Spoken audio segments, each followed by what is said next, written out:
Hello and welcome back to another episode of Was It the Best? Hello. Hello, episode number 5. And we are talking about the Alien movies. And for the purposes of this video, we are only counting the 4 Alien movies. Alien, Aliens, Alien 3, and Alien Resurrection. And the prequel movies, Prometheus and Alien Covenant. Not any of the Predator crossover movies. No, I do not count those in this discussion. They're movies of their own universe, sort of, So, for the purposes of this discussion, just these 6 movies, okay? All right, and we're going to debate which one was the best, because everyone has a different opinion on what they believe the best movie in this saga was. And we watched last night before the recording of this video. You never saw Alien Resurrection before, and I had seen it many years ago when it first came out. So I have seen all 6 of these movies, and you have now seen all 6 of these movies. Yeah. All right, I open the floor to Greg first. For me, I guess it's kind of a toss-up between the first 2, Alien and Aliens. Maybe a little bit of the edge to the first movie, but I think Aliens was one of those rare cases where the sequel does live up to the original. So it's kind of hard for me to pick between those 2. Yes, and you have 2 contrasting different styles between those movies, between Ridley Scott's directing and James Cameron's directing. Of course, James Cameron was coming off his massive debut that put him on the map, The Terminator, and this was his movie after that, riding on the coattails of the success of that movie. Yeah. And he brought a lot to the table in that movie.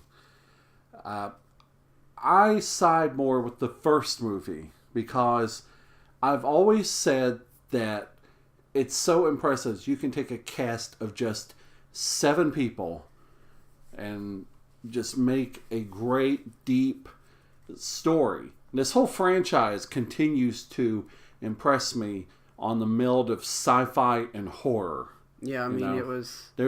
Before the first Alien came out in 1979, there had really not been a major motion picture that was successful in melding those 2 genres together. Yeah. Let's get into the other movies.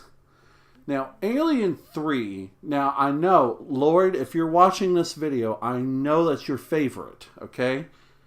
But I cannot agree with it. That I have problems with the movie. And a lot of people like it because there were problems with the production of the movie. There's the famous battle between David Fincher and 20th Century Fox on his final edit of the movie. I don't think he got final cut on the movie. There's a whole documentary on the Alien Anthology set and probably later issues of the Blu-ray as well that talks about the tumultuous time that the production of Alien 3 had. I'm not going to go into detail here about that. I mean, there's just no point. We don't have time for that. Yeah. But the problem... I'm sorry, go ahead. I was going to say, I didn't like the way they just swept away the Newt character. There's a whole big problem in the beginning of that movie.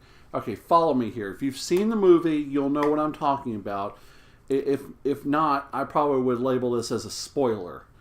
But at the very beginning of the movie, to get Ripley onto the prison planet, there's an egg that just happens to be around on the Sulaco, the ship from Aliens that the military came in, and it impregnates Newt, I believe, or something, and something happens to cause the ship to go into a destructor escape mode or something like that, and it's just a big freaking plot hole because at the end of Aliens, that queen is on the ship.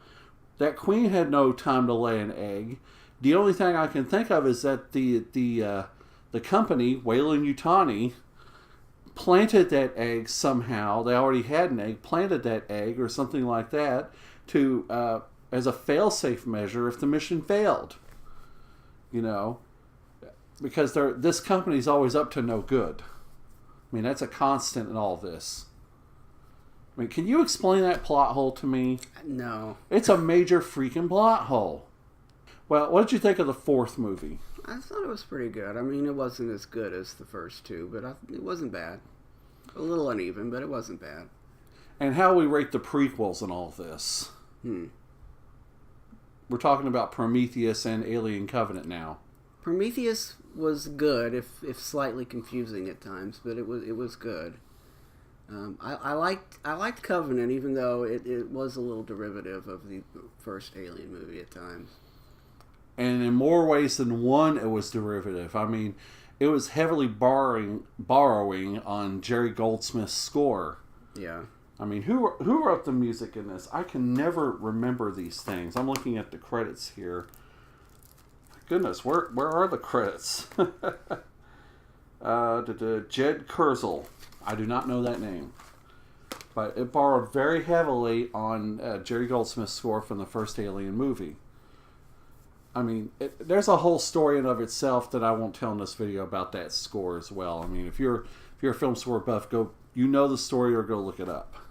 Okay, so we both picked the first movie, me more so than you. Yeah, I still like the second one a lot. It's hard to pick. So how do you feel about it? Are you a big fan of the Alien franchise? Let us know your thoughts down in the comments below. And let's have a spirited discussion about this film series.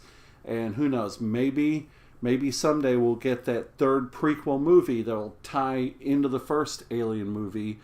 Who knows if it's going to happen or not. That is still up in the air as of the time of this video. Alright, that's going to do it for this edition of Was It the Best? Remember, if you're new to the channel, please subscribe. Yep, and thumbs up. Thumbs up. Give us a thumbs up. Let us know you liked it. And when you subscribe, be sure and hit the bell. Ding. Then you get notified when the new videos go up. Alright, and we love you, and we'll see you next time. Bye.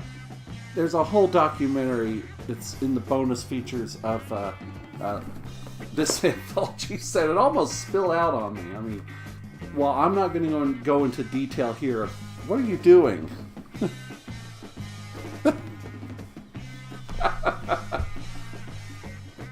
We really have got to email them about that.